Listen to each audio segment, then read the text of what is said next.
रात के ठीक 2 बजे, जब पूरा पहाड़ी इलाका गहरी नींद में डूबा हुआ था, जंगल के बीच खड़ा एक पुराना रेडियो टॉवर अचानक जिंदा हो उठा।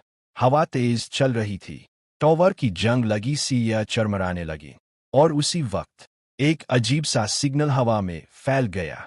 ये कोई साधारण सिग्नल नहीं था, ये किसी इंसान की आवाज भी नहीं थी, लेकिन उसमें सांस लेने की आवाज थी।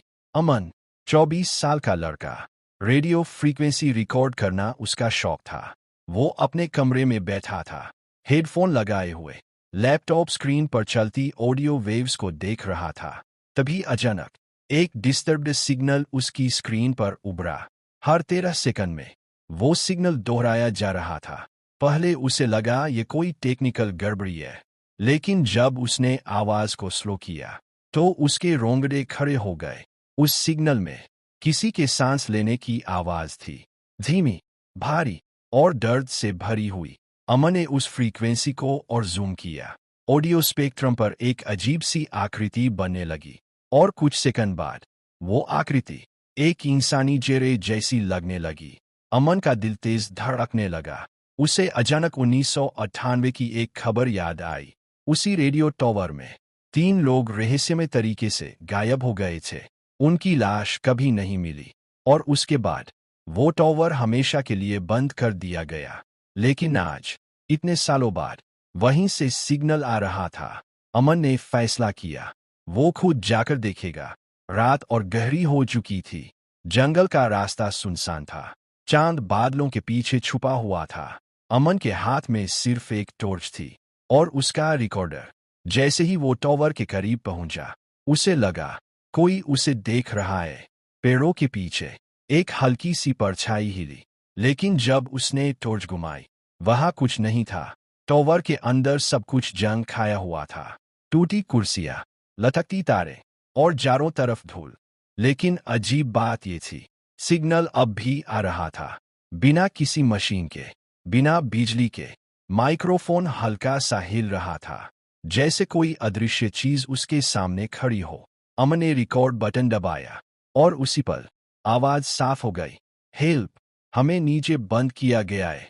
अमन का गला सूख गया। जब उसने उसे हटाया तो नीचे अंधेरा दिखाई दिया, एक छुपा हुआ दरवाजा। हिम्मत जुटाकर अमन नीचे उतर गया। नीचे की हवा सड़ी हुई थी, दीवारों पर जंग लगी जंजीरें थीं, और सामने 3 पुरानी कुर्सियां, जिन पर किसी को बांधा गया था। दीवार पर नाखूनों से खरोंच कर लिखा था, सिग्नल बंद मत करना। अमन के हाथ कांपने लगे, लेकिन डर के मारे उसने ऊपर जाकर सिग्नल बंद कर दिया, और उसी पल पूरा टॉवर अंधेरे में डूब गया। हवा अचानक रुक गई। फर पीछे से भारी सांस लेने की आवाज आई, धीरे, बहुत पास से। अमन ने पीछे मुड़कर देखा। 3 परछाइयां उसके सामने खड़ी थीं। उनके चेहरे साफ नहीं थे, बस आंखें सफेद, खाली और गुस्से से भरी हुई। अमन भागा, सीढ़ियां चढ़ने लगा, लेकिन जितना वो ऊपर जाता, सीढ़ियां खत्म ही नहीं होती। वो फंस चुका था, टॉवर जैसे जिंदा हो गया था। तभी उसका रिकॉर्डर खुद चालू हो गया, और अब सिग्नल में 3 नहीं, 4 सांसें थीं। एक परछाई उसके बिल्कुल सामने आ गई। उसने फुसफुसाया, अब तुम भी हमारे साथ हो। और फिर सब कुछ शांत हो गया। अगली सुबह गांव वालों ने देखा, टॉवर के बाहर अमन का फोन पड़ा था, लेकिन अमन कहीं नहीं मिला। पुलिस आई, जांच हुई, कुछ नहीं मिला, बेसमेंट भी नहीं, जैसे वो कभी था ही नहीं। लेकिन कहानी यहीं खत्म नहीं हुई। उस रात ठीक 2 बजे एक नया सिग्नल आया। इस बार आवाज साफ थी, 4 भारी सांसें और एक धीमी सी फुसफुसाहट, सिग्नल बंद मत करना।